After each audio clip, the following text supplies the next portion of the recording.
नमस्कार, बहुत स्वागत है आपका। आप देख रहे हैं ग्रांड ज्योतिष सीक्रेट। ज्योतिष में ग्रहण को बहुत ही महत्वपूर्ण माना जाता है। इस दिन पूजा पाठ के अलावा तांत्रिक गतिविधियों से संबंधित भी बहुत सारे कार्य किए जाते हैं। ग्रहण के वक्त आप जो भी करते हैं उसके कई हजार गुना फल मिलते हैं। अगर आप मंत्र जप करते हैं तो मंत्र सिद्ध हो जाती है। अगर आप टोना टोटका करते हैं तो वो भी काम करता है। लेकिन इस समय आप अगर अपने किसी ग्रह को बलवान करना चाहते हैं, ग्रहों के दुष्प्रभाव से बचना चाहते हैं, तो उसके लिए भी प्रयोग उपाय कर सकते हैं ग्रहण के वक्त। तो ऐसे में ग्रहण के समय कुछ ऐसी भी उपाय किए जाते हैं जो जीवन की समस्त परेशानियों से आपको बचा सकता है। लेकिन ग्रहण काल के कुछ नियम भी हैं। मान्यता है कि ग्रहण का अशुभ प्रभाव नहीं पड़ेगा अगर आप कुछ खास बातों का ध्यान रखें तो। अब ज्योतिष के माने तो ग्रहण के समय भोजन बनाने और खाने से दोनों से ही बचना चाहिए। ग्रहण के बाद आप फ्रेश खाना बना लीजिए, फिर खाइए। अब मान लेते हैं आपके घर में छोटे बच्चे हैं, अब उनके लिए आपको खाना बना के रखना है। कोई बुजुर्ग हैं, बीमार हैं, पहले से खाना है आपके घर में रखा हुआ, या फिर दूध है, दही है, मिठाई है, तो आप चाहते हैं कि सब कुछ सुरक्षित रहे। बहुत जगह पानी की किल्लत है तो पानी उतना सारा फेंका भी नहीं जा सकता, तो पीने के पानी में भी आप तुलसी का पत्ता या फिर कुसा घास हर एक वस्तु में, खाने पीने की वस्तु में डाल दीजिए। वैसे कुसा घास आपको सूखा हुआ दुकान में भी मिल जाएगा। अब यहाँ पर देखिए, ग्रहण के दुष्प्रभाव से इन चीज़ों को डालने से आप बचे रहेंगे। ज्योतिष की माने तो अगर भोजन बनाकर रखा है तो ग्रहण लगने से पहले ही तुलसी का पत्ता और कुछ घास डालना है। ऐसा करने से दुष्प्रभाव नहीं पड़ता। और इस बार आपको तो पता है सूर्य ग्रहण का जो सूतक होता है 12 घंटे पहले लग जाता है। तो ऐसे में ग्रहण समाप्त होने के बाद आप तमाम कार्य कर सकते हैं। जितने भी वस्त्र आपने पहने हैं सभी वस्त्रों को पहने हुए ही नहा लीजिएगा, क्योंकि ग्रहण के वक्त पहना हुआ वस्त्र धारण करने से बचना चाहिए। आपके घर में बूढ़े हैं, बुजुर्ग हैं, बच्चे हैं, बीमार हैं, प्रेग्नेंट महिलाएं हैं, 4 घंटे पहले तक भोजन ग्रहण कर सकते हैं। अगर ज़रूरी हो तो ग्रहण काल में भी भोजन कर सकते हैं। बच्चे रो रहे हैं, प्रेग्नेंट महिलाएं हैं, बुजुर्ग हैं, या किसी को दवाई लेना है, कुछ खाना ही पड़ेगा, तो कोई दिक्कत नहीं है।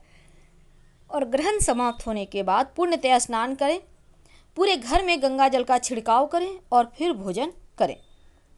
अब मान लेते हैं कि ग्रहण के समय आप जो स्नान करेंगे, तो वैसे तो गंगा जी में नहाने का विधान पहले ज़माने में है, लेकिन अब के ज़माने में क्या करेंगे, नहाने के पानी में गंगा जल, तुलसी का पत्ता या फिर कुसा घास डालकर ही नहाइए।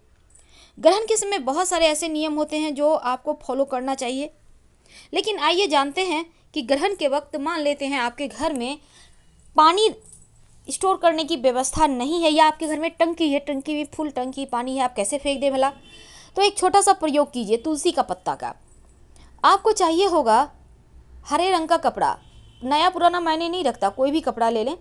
सिर्फ काला और ब्लू कलर का कपड़ा छोड़कर, अगर हरा कपड़ा नहीं है तो कोई भी अन्य कलर ले सकते हैं। इसमें एक सिक्का, कोई भी सिक्का रख लें, 1 का, 5 का, 10 का। और फिर आपको चाहिए 5 या 11 तुलसी के पत्ते। तुलसी के पत्ते सिक्के पर अच्छे तरफ से चारों तरफ से कवर कर लें और उस कपड़े पर रखकर उसको बांध कर एक पतली सी डोरी लगा दें। अब इसको अपनी छत पर जाकर पानी की टंकी में या फिर जहाँ भी आपने पानी स्टोर करके रखा है उसमें डाल दें। धागा को बाहर की ओर रखिए ताकि बाद में इसको आपको ग्रहण समाप्त होने के बाद निकालने में सुविधा हो। इसके बाद इसको निकाल कर जब ग्रहण खत्म हो जाए, सबको स्नान वगैरह कर लीजिए इस पानी से, पानी शुद्ध ही रहेगा। बाद में इसको सिक्का को उठाकर मंदिर के दान पेटी में डाल दीजिएगा। जो तुलसी के पत्ते हैं मिट्टी में दबा दें, और जो कपड़े हैं उसका कोई भी यूज कर सकते हैं, उससे कोई दिक्कत नहीं है। तो ये प्रयोग आप ग्रहण के दिन जरूर कीजिए। अब जैसे कि सूर्य ग्रहण लग रहा है, तो सूर्य ग्रहण लगने के पहले, संभव हो तो सूतक लगने के पहले, वैसे तो भारत में सिर्फ हिमाचल प्रदेश में दिख रहा है, तो ऐसे में आपको भारत में अगर आप रहते हैं तो प्रयोग कर सकते हैं, क्योंकि प्रयोग में कोई असावधानी नहीं है। लेकिन अगर आप जैसे जहाँ भी सूर्य ग्रहण दिख रहा है, अमेरिका वगैरह में आप रहते हैं, तब ऐसे में आप सूतक का मान पालन कर सकते हैं। तो इस समय हालांकि पूजा पाठ होगा, लेकिन फिर भी आप पूजा पाठ करने से बचिए, मंत्र जप कीजिए। मंत्र जप करने में कोई भी दोष नहीं है। और इसके साथ ही आप तुलसी के पेड़ के पास एक लौंग गाड़ दीजिएगा, ताकि जीवन की सारी परेशानियां, बाधाएं, समस्याएं दूर हो जाए। ये सिंपल सा प्रयोग है, लेकिन आपके जीवन के सारे कष्टों से आपको बचाएगा। इस दिन शनिदेव की जयंती भी है और वट सावित्री व्रत पूजा भी है। तो आपको अगर पूजा भी करना है तो चूंकि ग्रहण दोपहर में लग रहा है तो आप सुबह कर सकती हैं। चूंकि भारत में सिर्फ हिमाचल प्रदेश में दिखेगा तो आप इस दिन पूजा कर सकती हैं, बाहर भी निकल सकती हैं, लेकिन दोपहर 1 बजे के बाद घर से बाहर निकलने से बचना होगा, क्योंकि ये आपके लिए और आपके आने वाले संतान के लिए बहुत आवश्यक है। छोटी छोटी बातों का ध्यान रखना ही चाहिए। तो इसके बाद आप जो पानी वाला नारियल है उसको पास में रखना है। क्या क्या नहीं आपको करना चाहिए, देखिए इस समय चूँकि प्रेग्नेंट महिलाओं को भूख भी जल्दी जल्दी लगती है, क्योंकि 2 आदमी का खाना खाना होता है, और साथ ही आपको खा सकती हैं, जूस पी सकती हैं, लेकिन काट नहीं सकती हैं फल। यानी कोई आपको फल काट के दे तो आप खा लीजिए, पर खुद से मत खाइएगा फल काट के। और दूसरी बात, आपको जैसे फ्रूट बहुत सारे लोग छील के खाते हैं, तो आपको वो भी नहीं करना है, अलग नहीं करना है। कोई भी चीज़ आपको न जोड़ना है न तोड़ना है। अब जैसे सुई धागा, अब बहुत दिनों से कपड़े पड़े हैं, ग्रहण का समय कोई काम नहीं, चलो सिलाई कर लें, बिल्कुल भी नहीं, मत कीजिएगा। अब जैसे अलमीरे वगैरह में ताला चाबी बंद करना खोलना, आप अपने घर में ही ताला चाबी बंद कर रहे हैं खोल रहे हैं, किसी और से करवा लें, पर आप मत कीजिएगा, नहीं करना है, ये भी मना है। और साथ ही साथ ग्रहण के वक्त आपको मिट्टी नहीं कोड़ना है, गार्डनिंग नहीं करनी है, और खुले आकाश के नीचे तो बिल्कुल भी नहीं जाना है।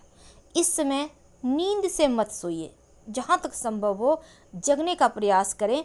और अगर नींद से सोना भी अगर आपको चाहती हैं, या आपने ऐसा कोई दवाई खाया है, मेडिसिन खाया है, बहुत नींद आ रही है, तब क्या करेंगे, तब एक धागा ले लीजिए, अपने पैर से लेकर सर तक नाप लीजिए, नापना है, ये नियम है, टोटका है, और इसको कहीं भी खूंटी पर लटका के छोड़ दीजिए।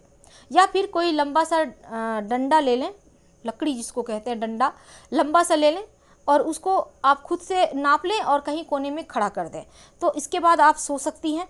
लेकिन सब्जी काटना, फल काटना, कैंची से कुछ भी काटना, ये सभी चीज़ें भूल कर भी मत कीजिएगा। झगड़े लड़ाई करना, ऊंची आवाज़ में बात करना, ग्रहण को देखना, ये बिल्कुल भी नहीं करना है, ये मना है। और इसके साथ ही आपको गार्डनिंग भी नहीं करनी है, और ना ही फूलों को तोड़ना है। अब ये नहीं कि बैठे बैठे कुछ तोड़ रहे हैं, फेंक रहे हैं, ये भी मत कीजिएगा, ये भी दोष लगता है। तो आपने समझ लिया, इस समय आपको कुल मिलाकर बैठना है, गोद में पानी वाला नारियल लेकर मंत्र जप करना है।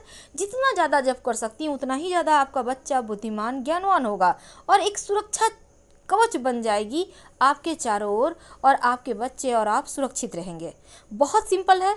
इस ग्रहण में आसानी से आप ग्रहण को ऐसे ही अच्छी अच्छी चीज़ों के साथ समाप्त कर लेंगे, और तिनके भी नहीं तोड़ना है, कोई भी चीज़ नहीं तोड़ना है, और टेलीविज़न और मोबाइल से भी ज़रा दूर रहिएगा। अब इस समय क्या, ग्रहण के वक्त जैसे होता है ना, चावल से कंकड़ निकालना, या फिर जैसे मोबाइल में आप बहुत एक्टिव हैं, टेलीविज़न देख रहे हैं, कहने का तात्पर्य ग्रहण के समय जितना ज़्यादा हो पूरे शरीर को रेस्ट दीजिए, और पानी वाला नारियल अपने पास से मत हटाइएगा। आप चलते फिरते हैं तो भी अपने पास रख, ये नारियल आपको सुरक्षा कवच देगा, और आपको और आपके बच्चे को सुरक्षित रखेगा। वैसे मिट्टी कोड़ना, पत्ते तोड़ना, फूल तोड़ना, या फिर कोई भी तिनका तोड़ना, काटना, कैंची, चाकू, हसुआ, कोई भी चीज़ ऐसा यूज़ ना करें। और जहाँ तक संभव हो गायत्री मंत्र पढ़िए। गायत्री मंत्र पढ़ने से आपके बच्चे बड़े बुद्धिमान होंगे, और मंत्र भी सिद्ध हो जाएगा। तो ग्रहण का फ़ायदा उठाना चाहिए, और आराम से बैठिए। झगड़े लड़ाई करना, चिल्लाना, गलत विचार मन में लाना, ये सभी चीज़ें मत कीजिए। हर हर महादेव। फिर मिलेंगे।